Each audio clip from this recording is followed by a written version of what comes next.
Hello, this is Forrest Davis from the Toil is Not in Vain podcast on YouTube.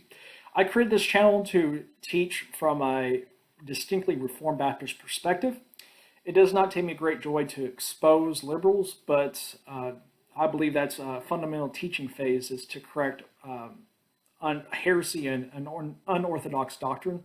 And I must tell my story from Southwestern Baptist Theological Seminary. It's heartbreaking. But it must be shown to all those who care about the SBC in some way affiliated to understand what's going on there, and the truth needs to be exposed. With that being said, I've already posted 3 videos. This is going to be hopefully less than 10 minutes to document this. Many people like the content, except it's way too long, and they kind of gave up watching after like the 3rd or 4th hour. I totally understand. So this is going to be very condensed of those prior videos. If you have any comments, wanting further explanation, I will be happy to interact. So with that being said, I'll start right now. So I was a student from May of 2018 to December of 2020. That's roughly a year and a half. My 3 videos, my first video was talking about what happened around May and June of 2018, the Patterson firing. I came in, started right when he got fired. That same week was May 30th of 2018. A week prior, he was demoted to President Emeritus with full benefits based on an agreement that was set upon with the board. And this was all due to a hashtag Church2 movement of allegedly a rape cover-up and things that has happened 20 years or even sometimes more of things that may or may not have happened. I still think there's a pending legal investigation, but there was very much, especially with a couple of the allegations, not much evidence was put forward. This was leaked to the secular media. This was a lot of pressure was put on people behind closed doors, arm twisting, because the liberals wanted a coup. They wanted to take over Southwestern. They dug up dirt, set on it to a perfect time in their mind, and then released it all pretty much at one time, multiple stories like within a month or so, in order solely to get Patterson out of office. So my first video was just interacting with that, showing that it was not about women. It was not about caring about women. It was not about protecting women, making sure women are not victims of sex abuse and not disclosing it. That had nothing to do with it. It was all political motivations why Patterson's no longer president of Southwestern Baptist Theological Seminary. Second video was essentially right when Bingham took over till pretty much through when Greenway took over, and the growing liberalism on campus. From my perspective, Bingham came out as this very likable guy, kind of soft-spoken, and wanting to hold the ship together. And that's how he presented himself to the media and to the students. I found out from a former faculty member last week that behind the scenes, he was putting his thumb down on people that were on a more conservative perspective, which Bingham, up until this time, painted himself as a conservative. Patterson hired him as a conservative, but he flipped it the other way. It's funny how that happened. Patterson got people that he believed in, and a lot of times they were just yes men to promote his things. Once he's gone, everyone threw him under the bus and started taking the seminary liberal. And that's essentially what Bingham was doing, that behind closed doors, he was threatening people to get them fired if they were not going to start complying with the Al Mohler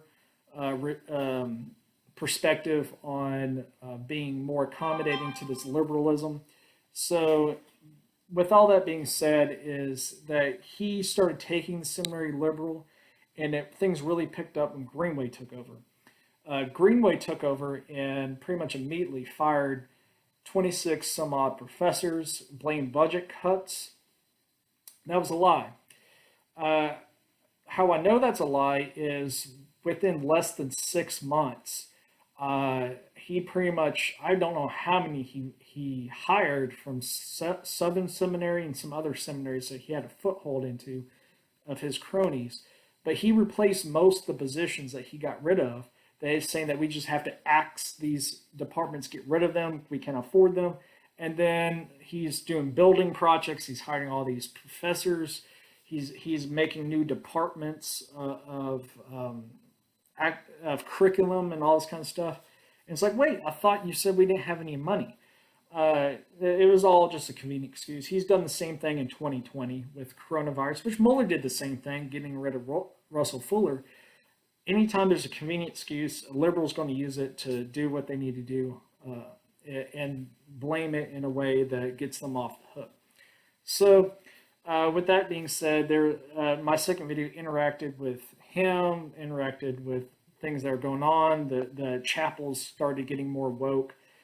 Professors started getting more woke. Yarnell's always been troublesome, but he's posted more woke things and worse things as time's gone on. Katie McCoy, same thing. She kind of soft pedals feminism, and she's getting worse over time. And it's just growing and growing and growing. Even students are succumbing to this. Just last week, David Baumgardner, he was a student at the time. He's now upperclassman in the undergrad program currently. But he's wrote a Facebook post of saying that he's supporting Biden. It got picked up by Reformation Charlotte and all this other kind of stuff. And it shows that, and he's not alone. He's not the only liberal student on campus. It's just showing that the steamroll effect of this current liberal administration under Greenway that is steamrolling the conservatives out. I was a conservative student that steamrolled me out. Said that you either, no one came to me personally and threatened me, but it's making it, at least as a student, making intolerable for a conservative that believes in biblical orthodoxy to follow these liberal points. I couldn't do that any longer, and I must tell this story. So with that said, it's harming not only the faculty members who want to speak out, but they're afraid of losing their jobs. Students are basically, threatened that they're either going to become woke and liberal like Baumgardner is, or they just keep their head down and write their papers and take their exams. But that doesn't help anybody. That just enables the liberalism to keep progressing.